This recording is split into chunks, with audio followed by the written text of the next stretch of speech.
Falcharov, Alig, Anok Goji, and Chorus Shaw. My name is John Finucane, MP for North Belfast, and you're all most very welcome joining us this evening for our online conversation on Uniting Ireland. As Republicans, our primary aim is unification. It's national self-determination, it's territorial reintegration, it's political independence. And we are very much in the national freedom phase of our struggle, because make no mistake about it, the new republic that we strive for won't be possible until we have full and complete sovereignty. So I think events such as tonight, and again, I welcome you all for joining in, are very important so that we can discuss how we get there and all of the questions that have already come in. And thanks to everybody for the questions.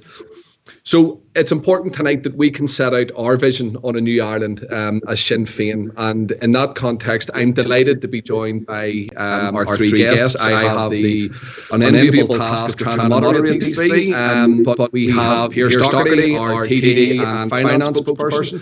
We have the Sinn Féin, Michelle O'Neill, our joint First Minister, and we also have Sinn Féin, Mary Lou McDonald. So you're all very welcome, and I'm expecting you all to be on your very best behaviour. We'll try. Thanks. Anything, John. So we're going to go straight in. We have a number of questions that have already been submitted in advance. I pulled the first couple of questions, and not surprisingly, economics is obviously dominating quite a lot of questions that will come in. So the first questions from David and Matthew, they both point out that economics is key, and the specific questions that they ask is how would Sinn Féin negotiate the hurdles of Britain subsidising the North, and an extension from that, very bluntly, can the South afford it? So finance spokesperson, I'm going to go to you first, Pearse.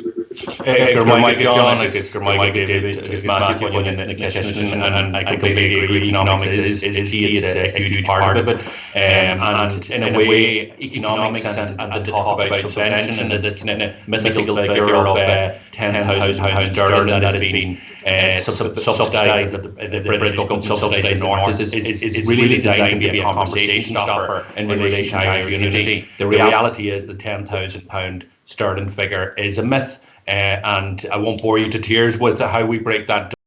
Suffice to say that there is other speeches that I've done and lectures that have been done by the party that breaks down actually the accurate figures in relation to the subvention. And there is a subvention because the North as an entity, as an economic entity, has failed, and it's failed as a result of partition. It's failed because it doesn't have the levers of powers in terms of taxation, borrowing, powers that other jurisdictions would have, and therefore cannot meet the needs of its peoples and its citizens. Where Irish unity comes in is it shows time and time again that all of the synergies, all of the benefits, all of getting rid of the back-to-back development and the competing interest, whether it's foreign direct investment or indeed other types of supports, that they would be gone in the context of Irish unity. And don't take Sinn Féin's word for it. Actually look at international leading economists which have modelled what Irish unity would look like. And two major international studies, one before Brexit, the decision of Brexit, and one after, they both concluded that Irish unity would bring forward a huge economic advances to the tune of €24 billion for an all-Ireland economy within 7 years. What that means basically is every single citizen in the north of Ireland would contribute about €9,000 each to the economy, and a smaller figure in the south. So, but why that's important? It's important because we need that type of growth in an all-Ireland economy to deliver the real type of republic that we want: better services, improved quality of life for our citizens. So, in the words of David McWilliams, when he asked the question, can the South afford the North? He talks about all this talk. He says it is only talk. Of course we can afford the North. Indeed, we can't afford not to have a united Ireland, because partition is stagnating economic growth on both sides of the island, but particularly in terms of the North. Thanks, Pearse. I'll bring Mary Lou and Michelle in. I suppose by extension of that, Ronan has asked a question where he references health, tax benefit system and how, I suppose, what our vision is in amalgamating that north and south. I'll maybe bring Michelle in first just on that, and then yourself, Mary Lou. Yeah, thanks. And thanks everybody for joining us again this evening. I think this is a conversation now that's unstoppable. And I'm sure many people are picking up the fact that more and more people are now engaged in the constitutional future and what that actually could look like. So the more we can have these conversations, the better, because we don't claim to own the debate. We're United Irelanders, we're Republicans. We want to bring about a new republic, and we want to build on something better. We also genuinely believe that this is the opportunity of our generation, to make something better, to shape something and to mould something with all the people that share this island together. So the kind of conversations we need to be having around, what does the health service look like? What does the education system look like?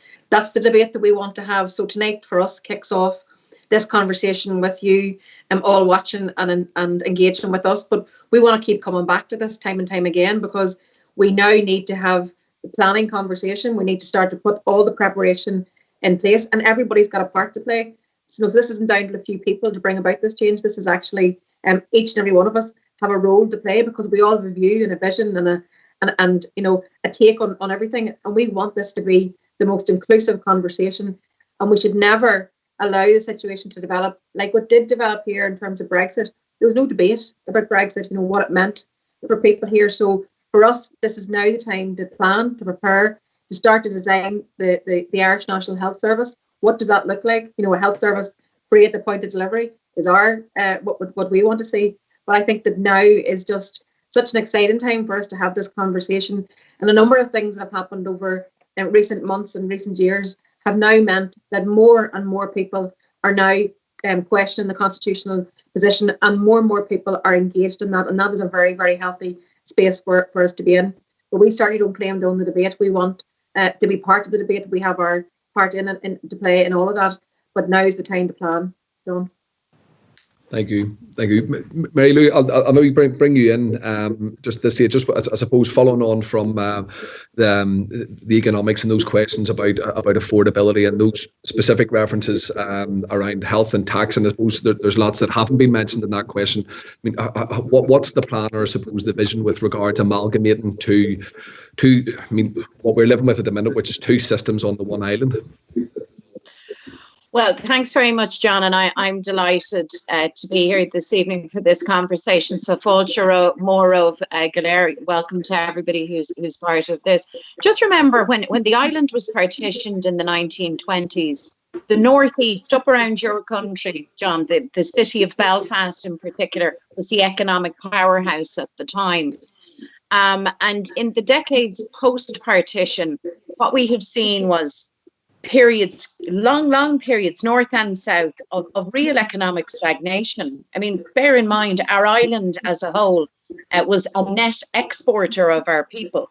People in every generation had to emigrate to America, to Australia, to Canada and beyond to get an opportunity at decent work and to build their lives. In more recent years, lots of people will remember the phenomenon of that Celtic tiger. Most people I know said they never saw as much as a kitten, not to mention a tiger. But the dynamic of the economy changed island-wide, and the perception and the reality was that the South had caught up and had gone way ahead of the North. But you know what the truth is, John? The truth is that we've two broken systems. The truth is that we have a broken economic model. Our economic model is broken because island-wide, under both systems currently, lots of people have insecure work, they have low pay. We have very, very unsatisfactory access to the types of supports and services that our people need. A lot of that is driven by the fact that politics and the economic thinking and thought is very much about markets and competitions and the big players, the big corporates, and not really about the little guy or the little gal. And we need to change that. But fundamentally, also, our system is broken because our island is partitioned. Think about it this way: what sensible person designing the Irish economy would say, do you know what, it's a great idea to have one system 26 county wide and another system 6 county wide on every score, in terms of currency, in terms of fiscal policy, taxation, in terms of methods of investment, developing entrepreneurship, and protecting workers and families. All of those things are done best on an all-island basis. And actually, business, funny enough, has been way ahead of the Irish unity debate, way far beyond political thinking, because people in business know that the only kind of economy that makes sense is an all-island economy. I think increasingly workers, citizens, lots of us who maybe don't live near the border, maybe people who have never considered the issue of partition with Brexit and with other big political events have sat back and taken stock more recently. But the truth is now, for almost 100 years, we have had a broken and a partition system, and we need to fix it. So our plan looks like this. The plan is not to make the Free State, 26 state enlarged over 32 counties. We're not trying to do more of the same. This is a real opportunity for us to do something different and to correct for all of the mistakes that have happened in the past. So the staples of a new Irish economy have to be about ownership by the people and the state of essential services. It has to be about fair and balanced taxation to ensure that we can invest in those services and deliver them. It has to be about investment in basic infrastructure. And by that, I mean roads, bridges, but also green technologies. It has to be about vindicating people's rights to a home, to a stable roof over their head, to accessing medical care when they need it. For us, a universal health system free at the point of delivery. It has to be about a progressive society. And the core to that, and the reason why people ask about the economics, is you have to get the economy and the economic model right, so that you can in turn get the social and the public services model right. So we have lots of ideas. And I mean, Pearse, as our finance spokesperson, as you know, here in the Dáil, Conor Murphy as finance minister in the north. But people across our party and beyond our party have actually started to have the nuts and bolts conversation. So what does foreign investment look like on an all-island basis? What do we do for small and medium-sized enterprises? What does micro business look like? How does our island as a whole avail of this new Green Deal that we're talking about all across Europe and all across the globe? These are big challenges. These are the big questions that we need to get right. And we want to be part of a dynamic that actually gets as many voices and views, into this conversation, that it's not just about Sinn Féin, as Michelle says, handing things down on tablets of stone. That's not how this is going to work. This is everybody's project. This is the big national project of our generation. And it's our generation, John, that's going to finish it out. And we know when we accept that the economy is essential. It's not so much a question of can we afford Irish unity? The real question is, can we still afford partition? And I believe that we can't. Yeah, and you've, I think all three of you have referenced health in your answers around economics and finance. And there's, with two comments here. One from Jennifer, which is very short. Will the NHS survive in a new Ireland? And there's also a comment from Michael, who's a consultant in Dublin, and for him, his words are that it's a no-brainer that there is an all-island single-tier health service in such a small island. And I suppose health and how health is managed on an island basis has been to the fore over the past 3-4 months, particularly. But again, health, as with economics, is very important to people when you have this conversation. That's the sense that I get when I talk to people about it. So I'll maybe go to our former health minister, Michelle, just for some comments on that. Yeah, I mean, I absolutely agree. I mean, whenever I was health minister, you were able to look at right across the health service. I mean, you're running 2 health services back to back. That in itself is a waste of money and resources. So this is just common sense, this stuff. And I think that the comments that have been made are well made. We want a true Irish National Health Service. That is what we believe in. That's something that we certainly will be wanting to bring about. And I think that certainly in my experience has been in the short time that I was the health minister, I was able to bring forward and work with my counterpart to bring forward children's heart surgery right across the island. This was something that's a very specialist service that we didn't have. And then because of that, all island joined up working. It meant families didn't have to travel and leave their whole support network here on this island, and they didn't have to travel to England any longer. That's big stuff for any family who's going through that type of ordeal with their wee one. So this stuff for me makes sense in terms of the health service. There are so many opportunities for us to actually deliver better healthcare for all of our people if there's just this common sense approach to it. So the examples speak for themselves. It is, as I think as Michael had said, it's a no-brainer. Yeah. I'll go on to there's a question in an easy one for us all, Brexit, and I suppose as we leave economics to talk about Brexit, and as with all things this evening, there's such an overlap. The economic benefits, obviously, on unity with the North, then I suppose regaining that European status and the benefits that come from that is also very significant. But Orla asks, in the context of UK-EU negotiations being far from certain, which is what we're used to, will that hasten the desire for a new Ireland, a united Ireland?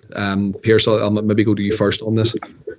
Yeah, I think it already has, regardless of the outworkings of the negotiations between the British and the European Union, because remember this here, whatever, and we hope for the best type of outcome here, but there is no positive outcome from Brexit. It's all negative, and what we're trying to do is mitigate the disastrous policies of what was really a squabble within the Tory party that is played out on the island of Ireland with disastrous consequences for jobs, for people's rights, for people's identity. And now we have a situation where a part of our island will not be part of the European Union and all the challenges that comes with that. There's also loss of investment in terms of the types of support you would have got from Europe in terms of R&D, the types of supports that you would have got from different programs. So there is no positive outcome here, and people are very mindful of the fact that Europe has stated very clearly that in the event of Irish reunification,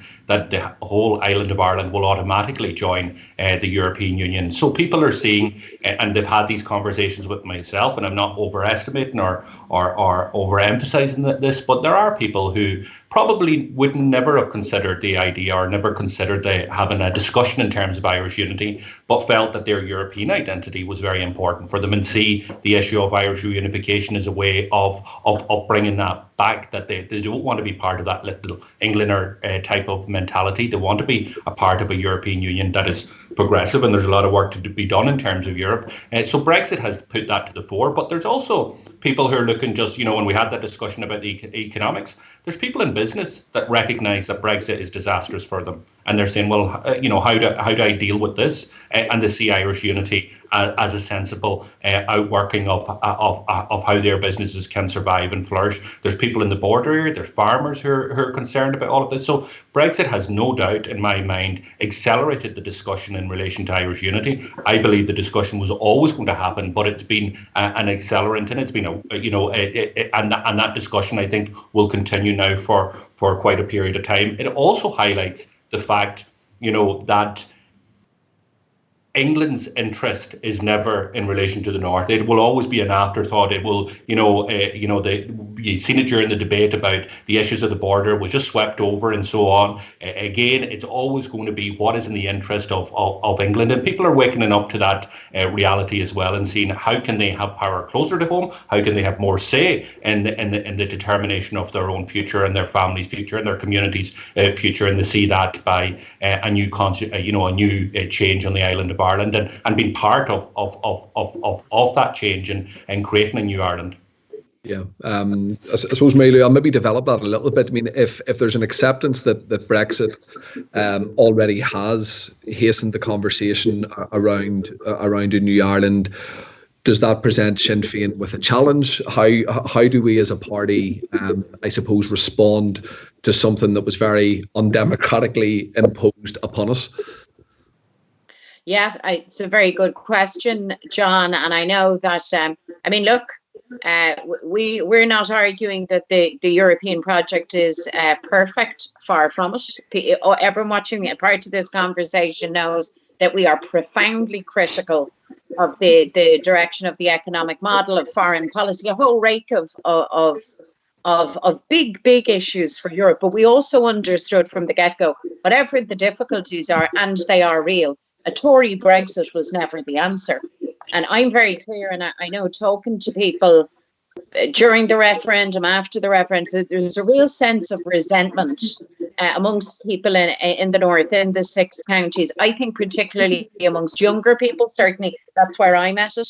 And these weren't all necessarily Sinn Féin young people or even Republican or nationalist young people. They're just people who want to live a good life, who want to have a chance, who want to excel and succeed and experience things and experience life. And the very idea of being told that you're being cut off from France or Spain or Germany or Greece is just bonkers for generations of people. It's just anathema. So I think what we have to do is we need to do 2 things. We need to be calm. So we can't have a sense of collective national panic. We need to be calm. We need to plan. We also need to be honest with each other, and we need to embrace not just the difficulties and the challenges that Brexit places, and they are considerable, but also the massive opportunity. Because what Brexit has done is put the issue of the Irish border front and centre in European and even in global politics. And the border on our small island now isn't just our problem. This is now a European problem, and the European system recognises it as such. The only way we can remove the border and end partition is to do it democratically through the referendum, as we all know, as per the Good Friday Agreement. But certainly, I am very strongly convinced that we now have allies way beyond what we might imagine across the globe, and particularly at a European level, who will now share common cause with us to end partition, but also to build and to support a new Irish economic model and reunification on the island. So I think we need to think big and act locally. I think we need to make room for each other. I mean, every voice matters, including skeptical voices. You see voices that are saying, I don't want that, or I don't understand that, or that sounds crackers, or I won't belong there. We need to hear all of that. Unionism has to have a place. And this might sound a bit of a contradiction, John, but I think this conversation is so important for people who will tell you, Irish unity is not my first choice. You know what? That's okay. But the circumstances that we are in now, you have to have options A, B, C, and D. And even for people who will argue for a different outcome, who might argue for the status quo, we need to hear very clearly, what's your concerns? How do we respond to your needs? And how do we work collectively to achieve the biggest consensus that we can? And there's no vetoes in any of this. The days of vetoes are long gone in Irish politics, but certainly it's our intent to involve as many people as we can generationally, regionally, and also orange and green and others who don't identify with either of our great traditions on this island. Yeah, and I think for me, I think that international, whilst the Good Friday Agreement is very, it's very personal to everybody on this island, I think to see so many people very staunchly defending that on an international basis, and you talk about international allies and you think of the impact that Nancy Pelosi, the Speaker of the House's comments had with regard to trade deal between America and the United Kingdom, and it made people, I suppose, who did ignore Ireland, maybe sit back and take notice and say these guys have a lot of support, and I suppose that support around the Good Friday Agreement is going to be key as we move forward into the next stage. And maybe just before we leave Brexit, Michelle, if you just want to come in at this stage. Yeah, I mean, I think you're absolutely right. I mean, our peace agreement, the Good Friday Agreement, is an international agreement, and thankfully, throughout the Brexit debate, our international friends stood up for the Good Friday Agreement, because Boris Johnson and co were prepared to throw it into the bin, throw it into the shredder, run a coach and horses through the Good Friday Agreement. So I think that, over the course of the last couple of years, our international partners have been vital in actually getting us to where we are today. So we're very grateful for all of that. But I think there's 2 big events of the last couple of years that have made touched people's psyche and has them thinking differently. And that's people who perhaps are not at this stage open to the idea. And those are the people that Mary Lou's right. Those are the people we want to talk to. We want to talk to people who want to be, who are at least in the space where they could be convinced. But Brexit and COVID, the response to COVID-19 has been another issue that's actually meant people are now thinking differently, because what we had here was Boris Johnson going down a particular route that was ignoring World Health Organization guidelines, that was just flying in the face of best practice and international examples. And what we had here was political unionism prepared to follow him blindly down that path to the detriment of our people. And, you know, we had a fight tooth and nail to actually change that picture, and I'm glad that we did. But for me, those two things, Brexit and COVID, have made people think differently. And now is the time to have this conversation about the opportunity, because there is huge opportunity for us all. Yeah, and actually Ireland's future, for I suppose for Jennifer and Michael's benefit and everybody else's benefit, Ireland's Future have hosted a number of really informative podcasts over the past number of months, and they actually did one specifically on an all-island what an all-island health service would look like. So I suppose I would encourage people to check those out. Moving on now, there's questions from Chris and John, and Chris is talking about, I suppose, the recent government formation in the south, and he's asking, is a unity referendum contained specifically within the programme for government? And without acting as a spoiler for the answer to that, how do we get, I suppose the second part of that will be, how do we get those within Fianna Fáil, Fine Gael, SDLP, or nationalists who I suppose are perhaps non-aligned, how do we get those people on board? How do we get that demographic to come on board and have this conversation? And I suppose I'm thinking in my head about moving away from that now's not the time response to the conversations that are quite clearly going on in every aspect of society. Mary Lou, I'll maybe go to you first on this. Okay, well, look, unfortunately, there isn't a concrete, clear commitment to the referendum on unity in the programme for government. Maybe people shouldn't be hugely surprised by that, because there has been a resistance amongst what we might call the political establishment, who say now is not the time, John. That's the position they're in. Of course, that position doesn't tally with real world events. Brexit, as Michelle has said, COVID, but also the kind of change that we've seen across the island, different expectations, particularly of new generations, but also changed views and attitudes of society as a whole. So, I mean, I am very clear that there are those in Fianna Fáil, there are those in Fine Gael, the SDLP and other parties who are United Irelanders. They absolutely are. And I think it is very important that, notwithstanding the other political differences that people might have, that nobody is put off their stride in building their confidence and articulating the case and the argument for Irish unity. The programme for government does have a new unit, a new unit for a shared island on the Watch of An Taoiseach. Now, they couldn't quite bring themselves to say Irish unity, but they got to shared island, so I suppose it's progress. I choose to take some kind of optimism from it. It's at least a recognition that the national question had to be referenced. And I think increasingly as the conversation happens amongst people out on the ground, I think we'll move politics. I think we'll move the political system to respond. But I just want to echo something that Michelle said earlier. You know, we're Irish Republican, we're United Irelanders, we are Sinn Féin, we are, you know, unabashedly, we are what we are, and we believe in ending partition.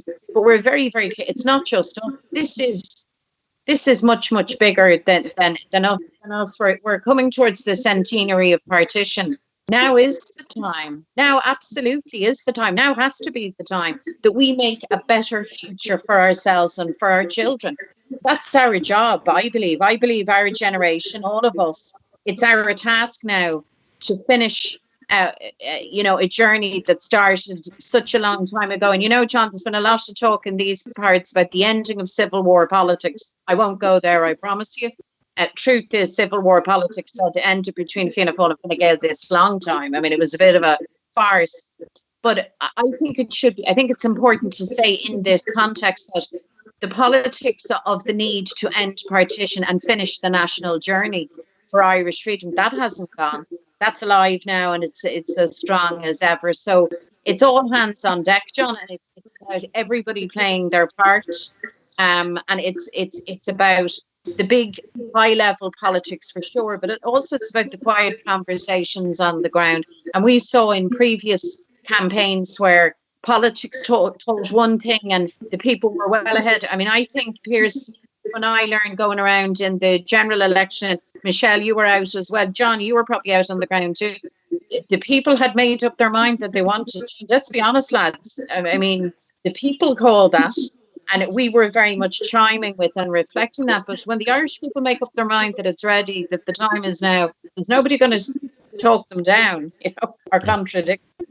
Yeah. And John, if I can come in there, because I think Mary Lou's just spot on that, and I think what you're seeing in the programme for government is a reflection of the fact that Irish unity hasn't just been popularised, but people believe that this is actually doable. People believe that this is now very much achievable. They're not immune to the opinion polls that are taking place in the north, which has shown Irish unity, if there was a referendum to take place, that it could be won. And people have seen what happened in Scotland.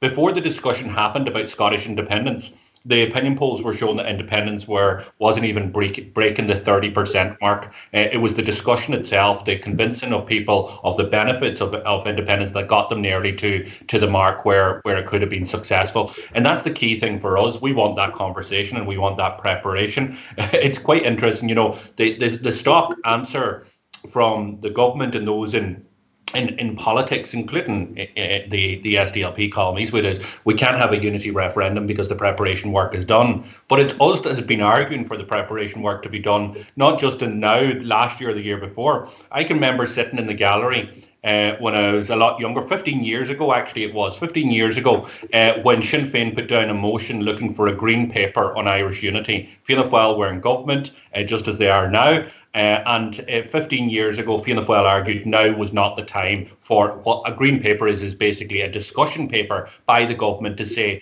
what would Irish unity look like and beginning a national conversation in relation to all of that. They said the same thing 15 years ago as they're saying today. When we challenged Micheál Martin and others about setting up a committee or a forum to discuss Irish unity, he says no, now is not the time, because his party were going to bring forward their own plan for Irish unity. They never did.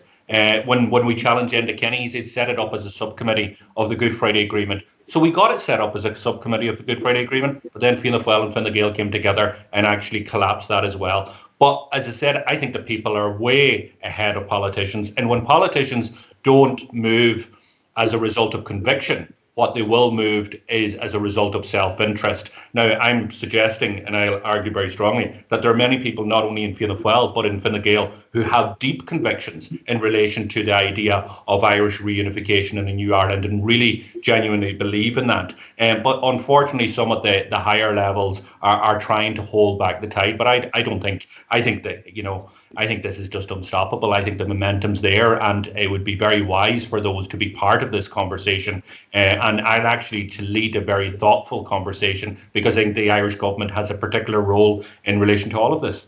Yeah, the question from Lee, which I suppose talks about the the triggering of the mechanism that we're all moving towards, which is the Secretary of State, and he references what he would describe as the ambivalent wording around what will that triggering mechanism be for a Secretary of State, whoever that may be. We've had a few in recent times, but whoever that Secretary of State may be, what exactly is that triggering mechanism? And I suppose what is our position on that?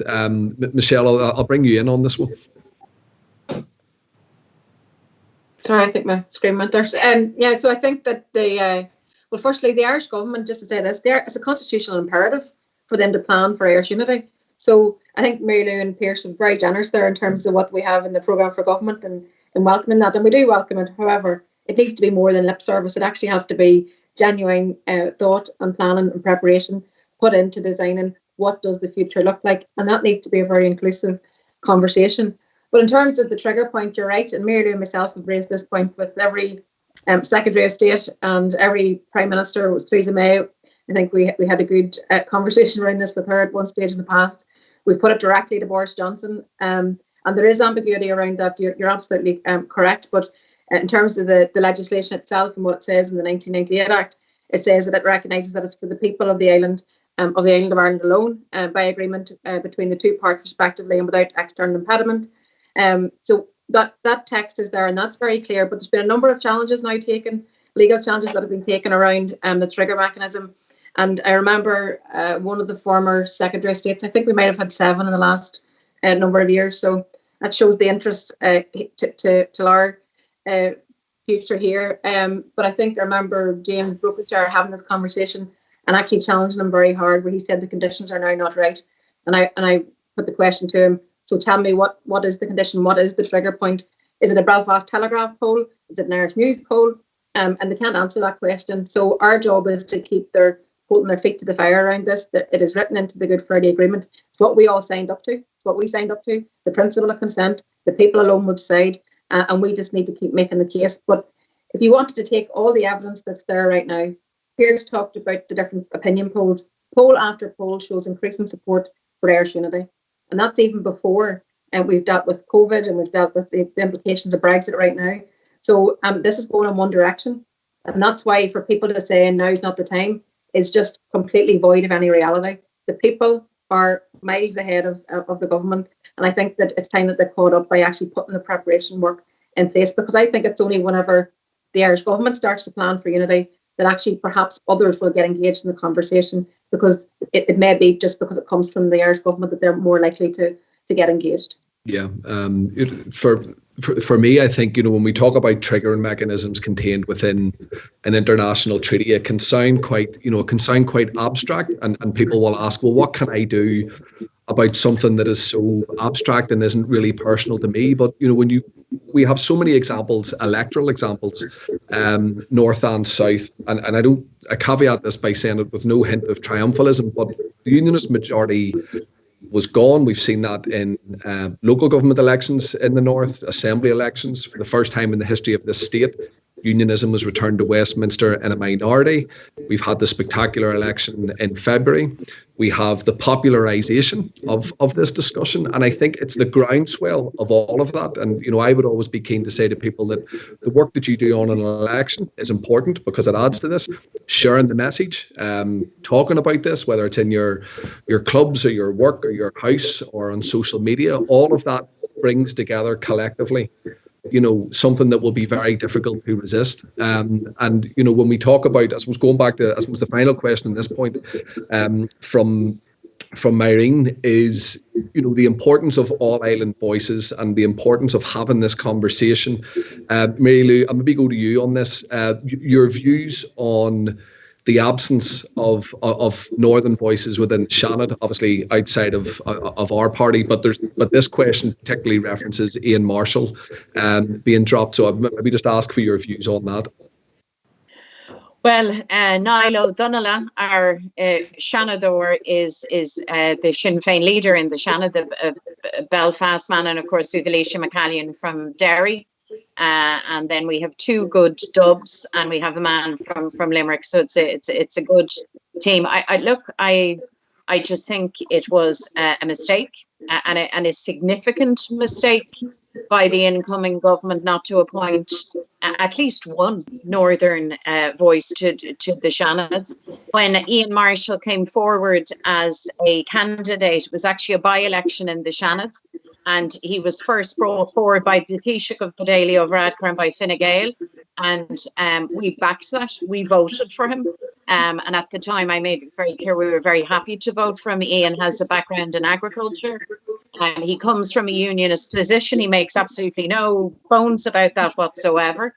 But I think he was an effective and I think a really valuable voice in the Seanad, and he built up experience. And for the life of me, I can't understand why government would not have reappointed him, or if not him, certainly somebody from the north, and really a northern unionist, a different voice and a different perspective. So I think it's a mistake, and I think that the real pity is that it, from the get-go, means now that there's a question mark over this shared island idea. A question mark also around the commitments that Leo Varadkar made when he was Taoiseach, and which I presume he will hold now as Taoiseach and leader of Fine Gael, that nobody would be left behind. Like, when we say nobody will be left behind, we mean that nobody, whether you're a nationalist, unionist, but whatever your view, will be left behind. So a big mistake, a worrying mistake, and it may be an early warning sign or a reminder to Sinn Féin as the leaders of the opposition, but to all other parties too in the Oireachtas and the Dáil, that we can't take it for granted that the rhetoric of inclusion will actually amount to inclusion. So we're not going to let that go. Ian, it's a pity. He was a very good senator. By God, we didn't agree on everything, but then we don't have to. That's absolutely grand. He was a very fine parliamentarian, and we were very disappointed that he wasn't appointed again. Very disappointed. It was a mistake, a big mistake. Yeah, I think he put it very well when he said that he never held himself out to be the voice of unionism, but he was a unionist voice, and I think the significance of that and where he was, he understood. And from the few times that I'd met him, he was very impressive, and I think he'll be a loss. I would agree. It's a mistake. But maybe move on at this point. There's a question in from Emmett. I suppose we're entering the area here around reconciliation amongst communities, and I suppose on an island. And the question is, Emmett prefaces this by saying that he supports a United Ireland, but in his words, he doesn't see enough being done to make a detailed plan to convince unionists what a new Ireland will look like. And as part of that, I suppose, extolling that confidence that there is nothing to fear. I'll maybe bring Pearse in first on this one. Yeah, look, I would probably take issue with that, because I think there has been good initiatives in terms of trying to open up those conversations. Indeed, some of them have been going on behind closed doors at community level, but others have been very public. I know we've had a number of events in the past where, like in Derry, where there was hundreds of people for unionism were representative arguing their case against why they didn't want to see a united Ireland, but also hearing and listening to the vision that we had. And it kind of goes back to that point in terms of the space that needs to be opened. I think that's where official, the government needs to come in and create that space, to create that kind of mechanism where people can participate in terms of that conversation. I think the committee structure is one way. The Good Friday Agreement Committee is one way which could allow voices of unionism to be heard, but it has to go way beyond that. So what Sinn Féin are arguing for is not only just a green paper on Irish unity that opens up that official conversation, but also that we would have an Oireachtas committee that would have a representative basis in terms of talking about the challenges, the opportunities of Irish unity. But also a third element to that would be kind of a wider civic forum where all strands of political unionism, but also unionism, and indeed those who don't identify as unionism or nationalists or Republicans, are also heard in terms of that, how we create that new Ireland. But there's no doubt that there is a lot to be done.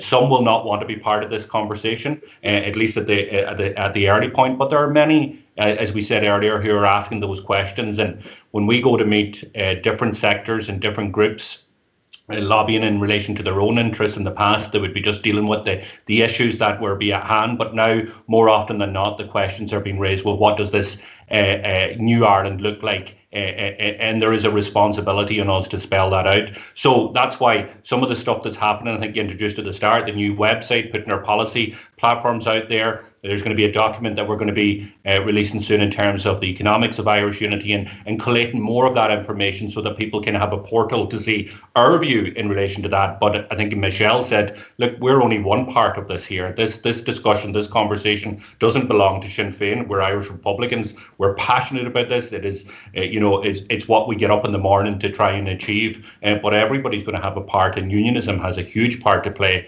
in relation to the conversation and the direction where this island is going in the next number of years.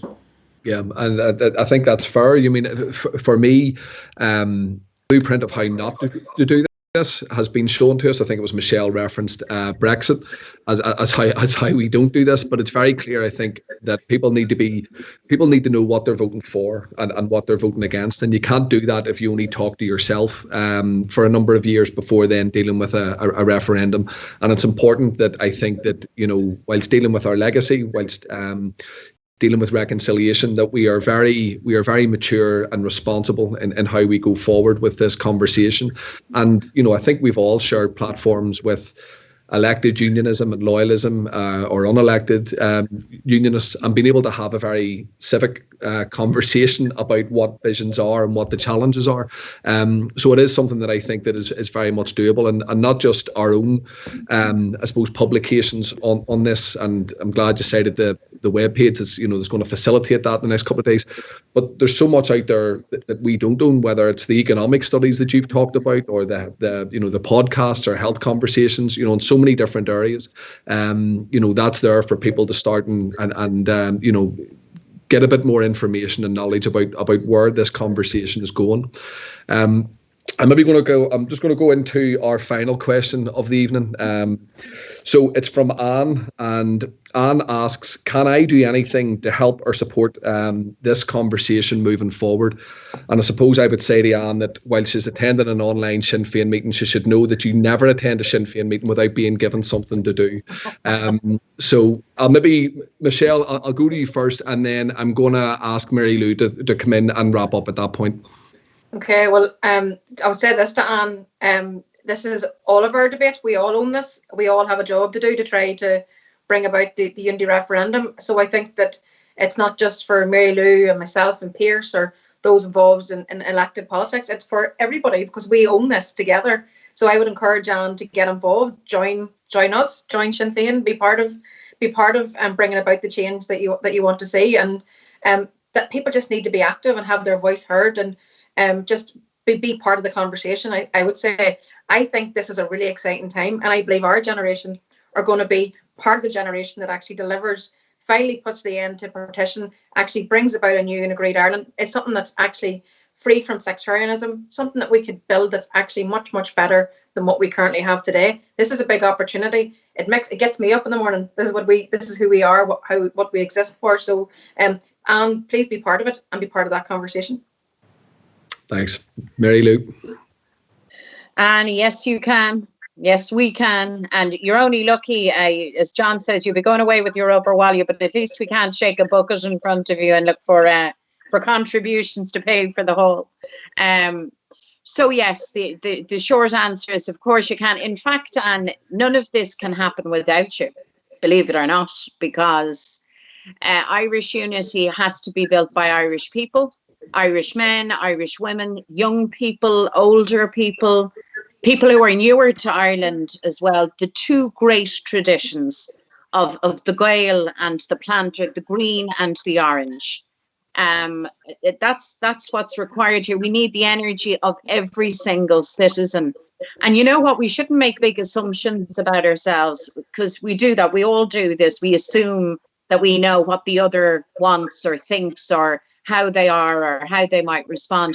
Ireland's very, very diverse, and also Irish people are great. We need to remind ourselves of that. People are fundamentally good and well motivated and actually want the things that are good for them, for their communities, and particularly for their families, for their children, for their grandchildren. So I think, Anne, what we need to do is we need to find, each of us, find that kind of spirit within ourselves. And then we need to see it in our neighbours and in our community. And we have to say out loud, we want a united Ireland. That's what we want. We want a new Ireland. And that's not a threat. That's not a negative thing. That's an exciting, liberating thing that can free us and that can, John, if I can say this, and I mean, you know this in your own life, in your own family's life, that people were really badly hurt. Partition and conflict has had a toll. We know that as Republicans, we know that as human beings. And we can't undo all of that. The history is history and the past is the past. But this is our chance now to write our chapter. My God, Anne, of course you need to be part of that. And all of the Annes out there, all of us need to be part of writing that history. This is our time. And we're going to share it together. We're going to share it honorably and with humility, and all the time putting the citizen and our communities first. And if we come at it in that spirit, we can't go wrong. Of course, we're going to succeed. So yes, you are part of this, and by being here, each of you this evening, you're part of this. So look to yourselves and look beyond yourselves, and let's get out there in a million small ways. Let's make this happen. That's great. Thank you very much. And at this point, it falls on me, I suppose, to bring the conversation to a close for this evening. But with a reminder that this really is part of a series of discussions that the party will be holding. And again, these conversations are taking place locally and nationally, and obviously with the benefit of technology, this can be shared worldwide. So I would encourage those who were watching tonight, even following on from Anne's question, what can you do? You can share this conversation that's taken place for the last hour. And I suppose at this point, I just want to thank Pearse, Michelle, Mary Lou. I didn't have to shout at any of you once. So thank you very much for making my job a lot easier. And thanks to everybody for tuning in this evening. Thank you. Mike and John.